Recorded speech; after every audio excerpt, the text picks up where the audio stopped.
김건희를 인형 아가씨라고 평가하며 화제가 된 카자흐스탄 언론 아자디크루이가 12일 보도한 김건희 관련 내용 다수를 삭제한 것으로 확인됐습니다. 기사 본문에서 삭제된 내용은 영부인의 동안 외모가 성형수술의 결과라는 사실은 비밀이 아니다.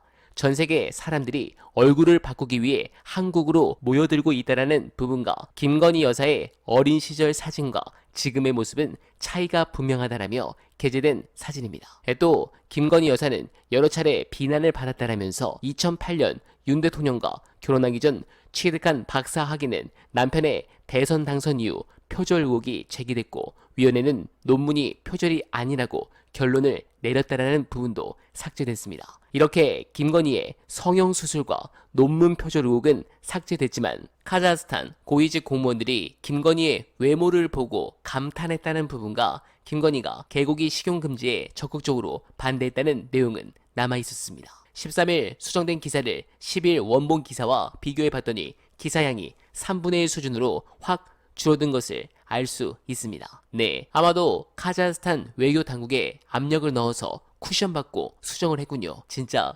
후화무치합니다. 카자흐가 만만합니까? 영국의 유력 일간지 데일리메일 보도는 조용히 있지 않았습니까? 심지어 프랑스는 콜걸들까지 쳤는데 이렇게 할 줄이야. 진짜 어처구니가 없습니다.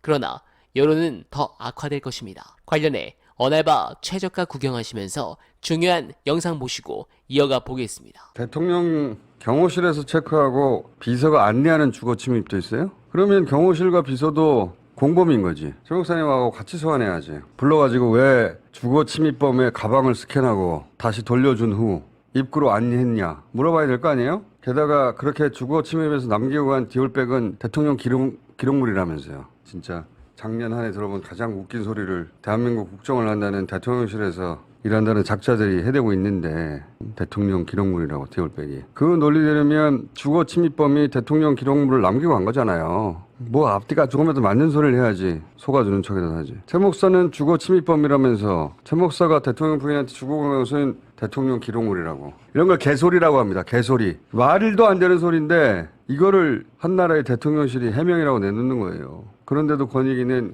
대통령 부인도 대통령도 아무 잘못이 없다. 원래 청탁금지법은 공직자에게 적용되는 거거든요. 그러니까 대통령 부인이 그런 뇌물을 받았다는 걸 대통령이 아는 즉시 공직자인 대통령은 그걸 신고하고 즉시 반납하라고 돼 있단 말이에요. 근데 가방 받은 지 1년이 넘었는데 신고도 안 하고 반납도 안 했잖아요. 그러면 신고도 안 하고 반납도 안 한 이유를 만들어내야 되잖아요. 그래서 궁여지책으로 만들어낸 게 대통령 기록물이라는 소리예요. 말도 안 되는 억지죠. 원래는 반납 안 하고 갖고 있던 부인에 대해서 대통령이 그걸 신고하고 반납 안 했으니까 대통령에게 물어봐야 돼요. 네, 세상에 어떻게 디올백이란 명품을 뇌물로 수수했는데 이게 죄가 안 됩니까? 이게 나라입니까? 현재 언론들은 윤석열 지지율 급등 이러면서 좋아하는데 2주 전 저는 표집을 말씀드리면서 일시적으로 튀었다고 여러 번 보고드렸습니다. 저거 표집이 다시 5대5로 가면 22에서 23% 나옵니다. 즉 의미가 없는 수치이며 임기가 3년이나 남았는데 이 수준이면 레임덕이 확실한 상황입니다. 이제 민주당은 저들이 이런 식으로 노골적으로 공격하는데 더는 당하면 안 됩니다. 좀 더 빠른 속도로 치고 나가서 지지층의 효능감으로 인한 결집 그리고 저쪽의 분열을 유도해서 단 하루라도 빨리 이 무도한 정권을 끝장내는데 최선을 다해주시길 간절하게 바라며 어날바는 오늘도 최선을 다하겠습니다. 여러분 고맙습니다.